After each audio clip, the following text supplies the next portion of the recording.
هر قدم یې کې ګلزار خدای چې څوک د بحر نزاکت ته زمونږ پویو ملګرو ته ډالۍ. هر قدم یې کې ګلزار خدای چې څوک د مولا په خاطر کم طرف ته ځي. هر قدم یې کې ګلزار خدای چې څوک د مولا په خاطر کم طرف ته ځي.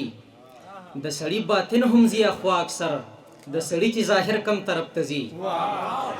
د سړي باطن هم ځي خو اکثر د سړي چې ظاهر کم طرف ته ځي. خوشحال خان او رحمان کم طرف ته تلو زمونږ دا شاعر کم طرف ته ځي. خوشحال خان او رحمان کم طرف ته تلو زمونږ دا شاعر کم طرف ته ځي. څوک نختر وهي څوک سر و څوک چنار دا مرغۍ به اخر کم طرف ته ځي.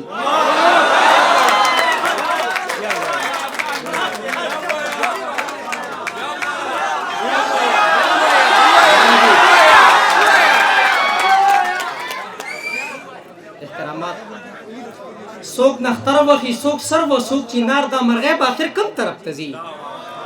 د غزل نه مخکې دوه شعر نور چې فکرات مرات راځي او جړوي مې فکرات مرات راځي او جړوي مې مختلف حالات راځي او جړوي مې کله یو میرات راځي او جړوي مې کله بل میرات راځي او جړوي مې فکرات مرات راځي او جړوي مې مختلف حالات راځي او جړوي مې کله یو میرات راځي او جړوي مې کله بل میرات راځي او جړوي مې.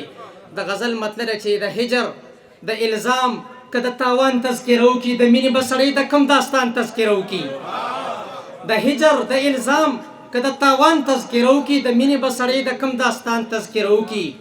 او دا کس چرته مین دی او ښه ورک په چا مین دی. دا کس چرته مین دی او ښه ورک په چا مین دی. دا کس اکثر محفل کې د جانان تذکره وکړي.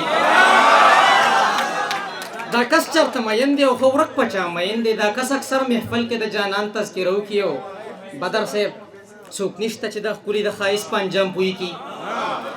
څوک نشته چې د ښکلي د ښایست په انجام پوهېږي. د ګل تذکره وکړي د خزان تذکره وکړي. څوک نشته چې د ښکلي د ښایست په انجام پوهېږي. د ګل تذکره وکړي د خزان تذکره وکړي. چې کوپر ته سر ټیټ نه کړي د غر غوندې ولاړ وي تاریخ یې د خالد بابا په شان تذکره وکړي.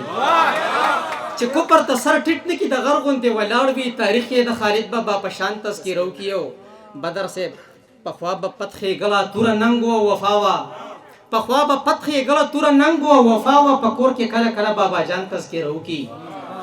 او مولا په شونډو ښکل کې چې دې وخت کې درته څوک له مولا په شونډو ښکل کې چې دې وخت کې درته څوک له قسم دې د حدیث او د قرآن تذکره وکړي. مولا په شونډو ښکل کې چې دې وخت کې درته څوک له قسم دې د حدیث او د قرآن تذکره وکړي. او دوه درې ورځې ژوندون دی دې کې هم کمکل خلک دوه درې ورځې ژوندون دی دې کې هم کمکل خلک د کور پټي کټي او د دکان تذکره وکړي. بس داسې عمر تیر کا کم از کم چې مرګ نه پس دی ښه نوم سره یو ځای کې یو انسان تذکره وکړي.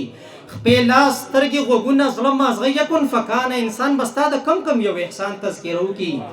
او اخري شعر دی چې د خلکو غوندې نه ساتي عمر په زړه کې خیرې د خلکو غوندې نه ساتي عمر په زړه کې خیرې چې هر څه وي پاګلې په میدان تذکره وکړي.